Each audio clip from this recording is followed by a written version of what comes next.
So let's have a quick glance over what is happening at very recent. तो हम लोगों ने core act समझ लिया कि कंजर्वेशन के लिए फॉरेस्ट कंजर्वेशन एक्ट जो है कोर रूल है. ओके, फिर इसके टॉप में 2023 में अमेंडमेंट लाया गया कि कैसे what is the forest that is defined in the Indian landscape, but there is some rules. वन संरक्षण एवं संवर्धन अधिनियम rules that is coming in 2525, that is important. So they are actually the SOPs that we need to follow if we divert any forest area land. Okay, तो इससे पहले हम लोगों ने पढ़ चुका है कंपल्सरी एफोरेस्टेशन एक्ट कि if you divert a forest land for a non forest purpose, how you need to react or how you need to work upon. Okay, so here there are two things. So you need to understand there is two stage approval workflow. So there is in principle approval, there is stage one approval. So stage one approval में like uh, government is saying that your project is feasible, that you met all the dependency, like you pay your NPV, you allocate the land for the trees, you pay for the afforestation, then you get stage one approval. Okay, and stage two approval you once get when the state verified that yeah, all the stage one condition is passed. This is the basic thing that you need to understand. And the second thing is the working permission for the linear projects. So linear projects like road, railways, pipeline.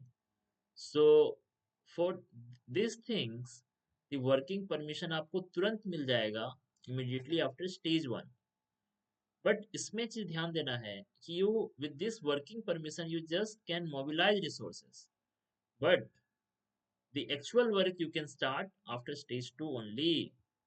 There is a specific thing about strategic minerals. जो भी critical या strategic minerals हैं जैसे कि lithium हो गया, cobalt हो गया, उसके लिए स्ट्रिक्ट रूल्स है कि अगर इस मिनरल्स के माइनिंग के लिए आपको फॉरेस्ट लैंड डिग्रेड करना है तो आपको कंपेंसेटरी एफोरेस्टेशन 3 गुना करना होगा. 3 गुना करना होगा कंपेंसेटरी एफोरेस्टेशन. ठीक है. अब अप्रूवल वर्कफ्लो क्या है? अगर 5 हेक्टेयर से कम है आपका लैंड तो उस जगह का जो इंटीग्रेटेड रीजनल ऑफिसर है वो कर देगा. ठीक है. आपका इन प्रिंसिपल अप्रूवल 5 हेक्टेयर से कम, 5 से 40 है तो there is a regional empowered committee is there. Okay, so वो फाइनल कॉल लेगा. अगर 40 हेक्टेयर से ज्यादा है तो then central government will involve and the advisory committee और जो मैनेजमेंट कमिटी बना था वो टॉप लेवल पे वो लोग करेंगे काम. ठीक है. अब ये तो हो गया नॉर्मल के लिए, बट डिफेंस ये सारा चीज परिवेश पोर्टल करके एक पोर्टल है मिनिस्ट्री ऑफ एनवायरनमेंट के अंदर, उसके अंदर होगा. और ये जो डिफेंस प्रोजेक्ट्स है इसका ऑफलाइन सबमिशन हो सकता है. अब देखिए हम लोग फिर से आए उसमें ही एक कंपेंसेटरी एफोरेस्टेशन एक्ट जो आया था. बेसिकली ये जो कैंपा फंड है ये पुराना है, ये from the Supreme Court judgement in 2006 ये बन गया था. बट ये जो कंपेंसेटरी एफोरेस्टेशन एक्ट है बेसिकली इस फंड के बेटर यूटिलाइजेशन और ट्रांसपेरेंट मेंटेनेंस और विजुअलाइजेशन के लिए basically we are using this fund. Okay, so compensatory जो ये कैंपा फंड है इसमें 90-10 का स्प्लिट है. 10% आपका नेशनल फंड में जाएगा और 90% आपका स्टेट फंड में जाएगा. स्टेट फंड में जाना मतलब पब्लिक अकाउंट में चला गया. ओके. ओके, अब कहाँ है जो इसमें पैसा डलेगा? वो आपका ये जो नेट प्रेजेंट वैल्यू जो पे करेगा वो लोग ही जाएगा. इंडिया में एफोरेस्टेशन प्रोग्राम अगर याद करना होगा तो 3 प्रोग्राम्स हैं. एक है नेशनल एफोरेस्टेशन प्रोग्राम. जो नेशनल एफोरेस्टेशन प्रोग्राम है बेसिकली एक सेंटर स्पॉन्सर्ड स्कीम है. 60-40 के रेशियो में यहाँ हो रहा है. इसमें टायर्ड स्ट्रक्चर है कि स्टेट, फिर नीचे डिवीजन लेवल पे और ये जॉइंट फॉरेस्ट मैनेजमेंट कमेटी होंगे. एक्चुअल में क्या है कि जो डिग्रेडेड लैंड्स है उसको लोकल पार्टिसिपेशन की मदद से अपग्रेड करना, अफोरेस्ट करना. जैसे ग्रीन इंडिया मिशन ये कोर मिशन है, ये आपका नेशनल डिफोरेस्टेशन प्रोग्राम के तहत ही है. इसमें क्वालिटी ऑफ फॉरेस्ट को बढ़ाना है, एक्सपेंड कवर करना. और दूसरा है आपका सपोर्ट स्कीम है फॉरेस्ट फायर.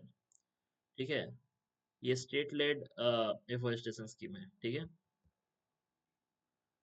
और इसमें कुछ कुछ ट्रैप्स है जो समझ सकते हैं हम लोग कि स्टेज वन में आपको रेलवे ट्रैक लगाना है, नहीं लगा सकते हैं। स्टेज वन अप्रूवल मिलने के बाद स्टेज टू में लगा सकते हैं। जो जॉइंट फॉरेस्ट मैनेजमेंट कमिटी है वो एज लेयर है, आखिरी यूनिट है जो काम कर रही है। ओके, ये एक्चुअल में क्या है, ये रजिस्टर्ड सोसाइटी है विलेज लेवल पे। ओके, ये बॉटम अप अप्रोच फॉलो कर रहे हैं कि एफोरेस्टेशन प्रोग्राम में है कि या कौन सा पेड़ लगेगा, they are decided by the this joint forest management committee. तो एनपीवी क्या सारे प्रोजेक्ट्स के लिए है? तो नहीं, कुछ छोटे मोटे पब्लिक रिलेटेड प्रोजेक्ट्स के लिए ऐसे नहीं है। ठीक है, और 3x रूल बस क्रिटिकल मिनरल्स के लिए है। ठीक है, ये समझना है, ये समझ के रखिए, बाकी सब सही है।